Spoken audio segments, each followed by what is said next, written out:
Et salut tout le monde, c'est Jocelyn 1998. Aujourd'hui, on se retrouve donc pour une vidéo où je vais vous montrer mes achats en matière de manga donc de ce mois d'août 2014. Sachant que j'avais déjà fait précédemment une vidéo qui était sortie mi-août sur ma collection de manga 2014, j'ai quand même réussi donc à racheter pas mal de tomes depuis cette vidéo, sachant que en plus de ces tomes, en août 2014, je m'étais déjà acheté les 6 tomes, les 6 premiers tomes de Samurai Deeper et les 4 premiers tomes d'X-Blade. Donc je les ai achetés à Easy Cash, hein, c'était une offre 15€ les 10 mangas, donc j'en ai profité. Et, euh, et donc je vous les remontrerai pas, tout simplement parce que je vous les ai déjà montrés pendant la vidéo où je vous montrais ma collection, et que je vous avais quand même parlé un peu donc, de l'intrigue de ces mangas. Donc dans cette vidéo, je vous présenterai la totalité de ces 13 tomes que je me suis acheté ce mois-ci. Enfin, là, je vous présentais, c'est assez relatif puisque je n'ai pas lu l'intégralité des tomes. Donc pour commencer, Tokyo Ghoul, tome 5 et tome 6. Donc le tome 6 fait partie des tomes que je n'ai pas lu, donc je ne pourrai pas vous en parler. Par contre, le tome 5, je l'ai lu. Ça fait un petit moment même que je l'ai lu. Alors dans ce tome 5, je me rends compte que je ne peux pas parler des 4 premiers tomes, mais bon, ça devrait quand même le faire pour ceux qui ont lu les 4 premiers tomes. Dans ce tome 5, donc, souvenez-vous, par contre, dans le tome 4, on avait toute une partie où Ken et le gourmet avaient des péripéties en quelque sorte ensemble. Et, euh, et donc, le gourmet, de son surnom, je sais plus comment il s'appelle en vrai, attendez, je vais vous dire ça tout de suite si j'arrive à trouver. Non, forcément, il n'y a pas de page de personnage ici. Il s'appelle Shu Tsukiyama, de son vrai nom. Donc le gourmet de son vrai nom, Shu Tsukiyama, avait emmené Ken dans un restaurant pour ghouls. Et donc, enfin, ça s'était pas passé exactement comme Ken l'aurait souhaité, hein. Je vous invite à lire le tome pour découvrir ce qui s'est passé. Et donc là, ça se passe après, et donc on va voir la fin de l'histoire avec le gourmet, hein. On va voir donc un combat et tout et tout. Et ensuite, on va avoir le droit à pas mal de hors-série, entre guillemets, où on va voir tout d'abord le passé de Nishiki, puis le passé de Lise, et enfin on va retourner au présent, où là on va voir donc l'arrivée de nouvelles colombes, de nouveaux chasseurs de ghouls, dans le 20e arrondissement, hein, suite à la mort du précédent inspecteur qui avait été tué par je sais plus qui, je crois que c'était par notre ami Toka. Voilà, voilà. Donc c'est tout pour ces 2 tomes. Donc j'aurais bien aimé vous raconter le 6e, mais je ne l'ai pas encore lu, donc je vais essayer de le lire.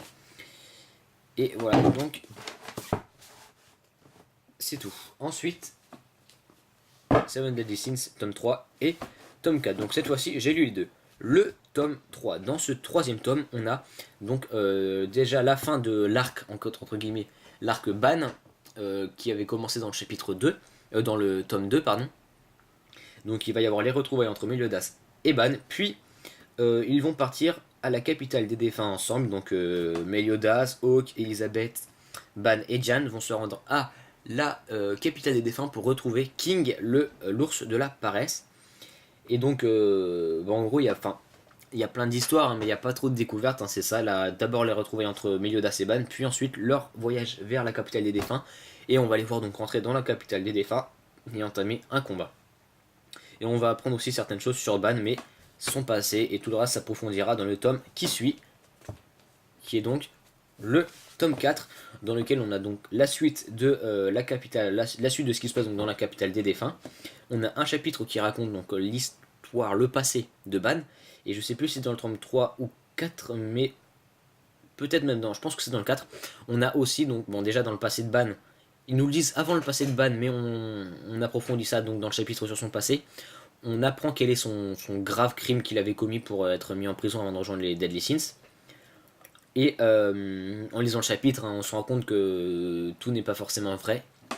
Et enfin, donc, on nous dit quel est le crime de Meliodas. Donc, encore une fois, tout ceci est à revoir puisque c'est pas tout à fait exact la plupart du temps. Par exemple, pour Ban, hein, il est accusé d'un crime qu'il n'a pas tout à fait commis. C'est assez compliqué. Il faudrait lire le chapitre pour que vous le compreniez.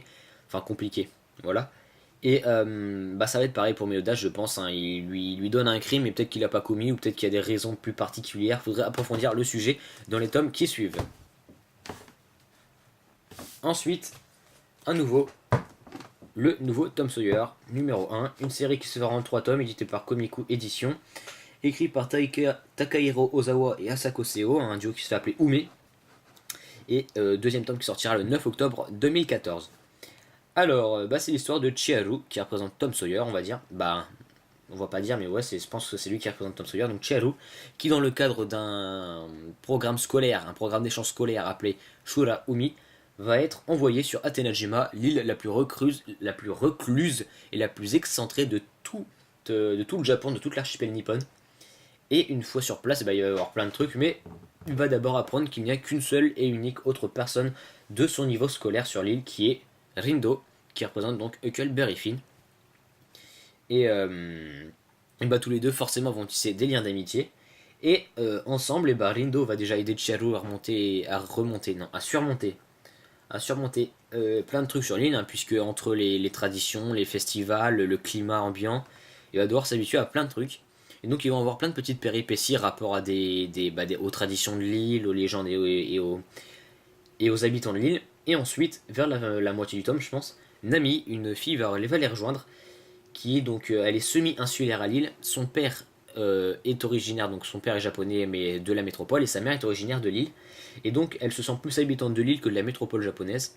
C'est pour ça que elle essaye d'être le plus souvent sur l'île qu'au Japon. Et donc là, va rejoindre le petit duo, ils vont former un trio, et ensemble, ils vont avoir quand même, encore une fois, plein de petites aventures, plein de petites péripéties. Toujours rapport aux traditions, aux légendes de l'île, rapport à leurs camarades de classe, rapport à leurs professeurs, rapport aux habitants de l'île, ou encore rapport à des petits boulots qu'ils pourraient faire. Voilà. Et donc série en 3 tomes, hein, je vous la conseille. Contrairement à Seven Deadly Sins ou Tokyo Ghoul que je vous conseille fortement, le nouveau Tom Sawyer, je vous conseille au moins d'aller jeter un coup d'œil. Ça va pas plaire à tout le monde, mais au moins essayer, quoi. Ça peut être sympa. Ensuite,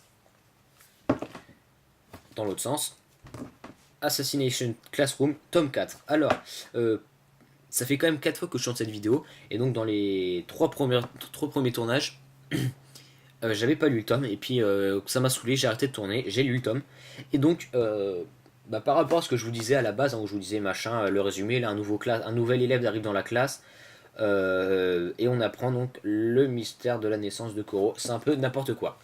Donc premièrement, oui, un nouvel élève va arriver dans la classe, il va arriver temporairement, revenir dans un prochain tome, je pense, mais il va arriver, et donc on va être assez surpris de ce qu'on va apprendre sur cette personne. On va aussi apprendre pas mal de choses sur le passé et sur les origines de Monsieur Koro. Et oui, il va y avoir donc une sorte de festival dans le lycée, collège, je sais pas, qui implique un tournoi. Donc il y aura d'abord un tournoi entre les 4 classes principales, les classes A, B, C et D, sachant que la classe E, leur classe n'est pas considérée dedans. Donc les classes A, B, C et D vont s'affronter dans un tournoi de baseball pour les garçons et de basket pour les filles. Et par contre les membres des clubs de basket et de baseball, les membres féminins du club de basket et les membres masculins du club de baseball du lycée ne seront pas autorisés à participer à ce tournoi, car ils devront après, donc l'équipe officielle de baseball et l'équipe officielle de basket féminin devront après affronter les filles en basket et les garçons au baseball de la classe E pour un match d'exhibition qui vise en quelque sorte à relativiser la défaite des autres équipes pour qu'elles se disent ouais, on a peut-être perdu, mais quand on voit la classe E se faire laminer, ça va. Mais ça va pas se passer exactement comme il l'aurait souhaité, et je vous invite donc à lire ce tome pour en apprendre plus sur le contenu. Ensuite, Fairy Tail, tome 38. Alors celui-là, je ne l'ai pas lu, mais regardant l'animé, je sais déjà en feuilletant rapidement ce qui se passe dedans, puisque j'ai déjà feuilleté. Donc dedans, on a tout d'abord la fin du combat entre Gajil et Rogue. On a la fin du combat entre Léon et Sharia et Grey et Jubia. Et on a la fin du combat entre Kagura, Minerva et Erza. Puis on a la fin donc du concours intermagique avec les résultats, on sait enfin qui gagne. Et pour finir, on a donc la princesse Jade qui met en place le projet Eclipse 2. Et donc on va voir tout ce qui se passe par rapport à ce projet, ainsi que l'arrivée d'un nouveau personnage venu du futur. Et assez étonnamment, sinon son identité va être assez surprenante. Donc moi je vous conseille de lire ce tome pour en apprendre plus. Donc il n'y a pas grand chose d'autre à dire sur ce tome, hein. Il y a pas mal de trucs qui s'y passent, mais ça c'est rapide à résumer.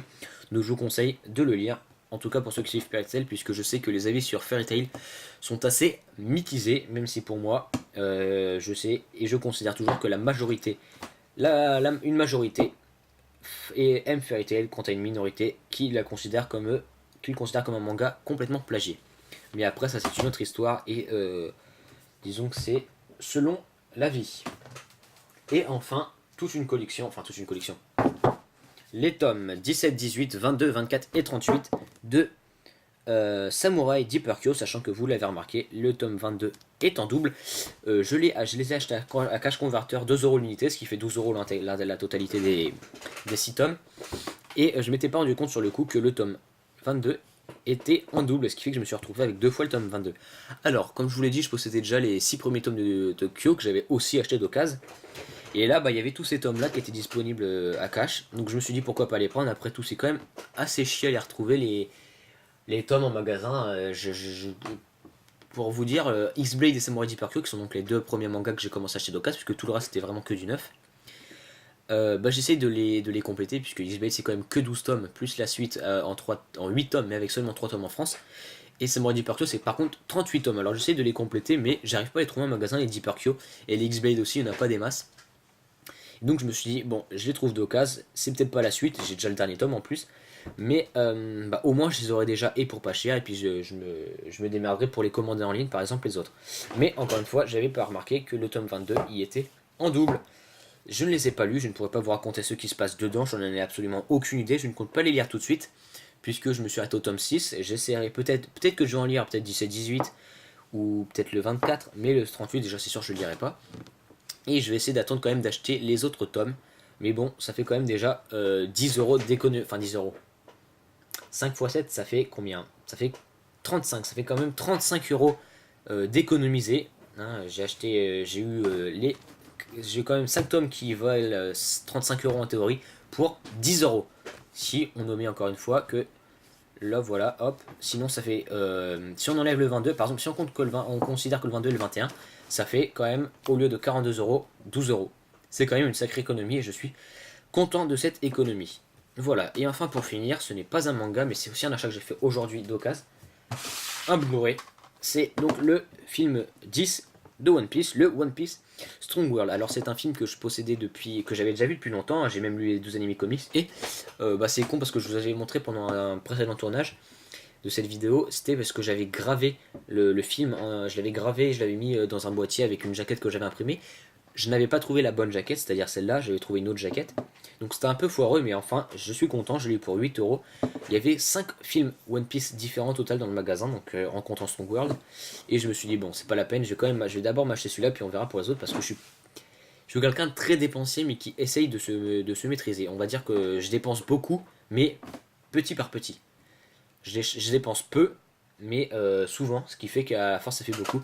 Et donc là j'ai décidé quand même de pas trop dépenser, ça m'a fait 20€ pour je me suis acheté donc les 6 Deeper Kyo ainsi que celui-là, ça m'a fait 20€, puis j'avais déjà dépensé 20€ juste avant à Cultura pour m'acheter le Tokyo Ghoul, le Fairy Tail et l'Assassination Classroom. Donc voilà, le film 10.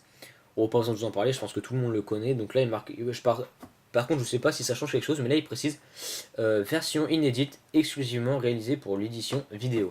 Je vous montre. Bah, non, de toute façon, il y a marqué juste là. Là, la petit machin en jaune, je sais pas si vous allez réussir à le lire. Et il y a autre chose qui est précisé, c'est là, il y a un bonus qui est donc les comédiens de doublage en pleine action. Donc voilà, c'est tout pour mes achats manga de ce mois-ci. C'est quand même 43, mais j'ai dit 23 tomes si on compte les 10 autres que je ne vous ai pas montré. Donc 23 tomes et un DVD, ce qui est tout à fait honorable comme achat, je trouve. C'est tout donc pour cette vidéo de présentation de mes achats mensuels. J'essaierai d'en faire une par mois, bah, en même temps c'est mensuel. Mais si ça marche bien, ma tête pour l'instant je la montre pas parce que j'ai pas envie. Peut-être si vraiment la chaîne prend plus d'ampleur que la série, l'émission prend du succès, même si je suis tout à fait au courant que c'est limite du plagiat ce que je fais puisque ce n'est pas un nouveau concept entre le manga Phil, Lucas TV, Samister Prince et Otaku Génération qui est donc je crois qu'il s'est abonné à ma chaîne, je ne suis pas sûr, mais il y a énormément d'autres youtubeurs qui font ce style de vidéo et donc je me suis dit pourquoi pas m'y mettre. Après tout j'ai vu que c'est assez relatif, mais elle avait eu quand même, par rapport aux autres vidéos, un peu de succès. Ma vidéo sur ma collection de manga a fait plus de 150 vues. C'est pas énorme, je sais, je sais très bien que c'est pas énorme, c'est même tout petit, mais c'est déjà pas mal et je me dis, bah si je continue, peut-être que les vues vont continuer de monter et que les abonnés aussi, sachant que je vous remercie, on a dépassé la barre des 300 abonnés et la barre au total des 200 000 vues. Donc c'est déjà pas mal pour une petite chaîne comme la nôtre. Je sais plus si je dis je sais pas si je dis la nôtre ou la mienne, puisque Monsieur Lily a repris les vidéos sur sa chaîne personnelle Serwin. Je vous conseille encore une fois d'y aller, même si je sais il n'a pas posté de vidéo depuis un petit moment. Attendez, je vérifie ça. Je crois que il a commencé deux let's play, je crois. Enfin deux let's play, deux aventures suivies sur Minecraft. Je sais pas s'il a posté les suites, mais en tout cas je vous conseillerais quand même d'aller y jeter un petit coup d'œil. Et et donc voilà, donc si la vidéo vous a plu, n'hésitez pas à laisser un pouce vert, un commentaire, à mettre un pouce vert, j'ai déjà dit, à vous abonner à la chaîne et à aller regarder nos autres vidéos. Et je vous demanderai juste quelques secondes, voilà, je suis en train de vérifier un truc. Donc la dernière vidéo qu'il a postée date de 2 semaines, donc il a deux séries, It's a Magic World qui possède 4 épisodes, et La Terre de Minecraft, pour l'instant un épisode en 2 parties, ça fait donc à peu près 2 épisodes. Donc je vous conseillerais quand même d'y aller jeter un petit coup d'œil, et j'espère donc que ce nouveau concept, non, disons que ces nouvelles vidéos vous plaisent, puisque ça va devenir beaucoup plus manga qu'avant, mais ça fera très peu de vidéos par contre que je posterai. Peut-être que j'essaierai de faire des vidéos présentation de manga que j'achèterai, ou des vidéos présentation, enfin je sais pas, j'essaierai d'innover en rapport avec les mangas. Donc ceci est à voir, je vous laisse et on se dit à une prochaine peut-être.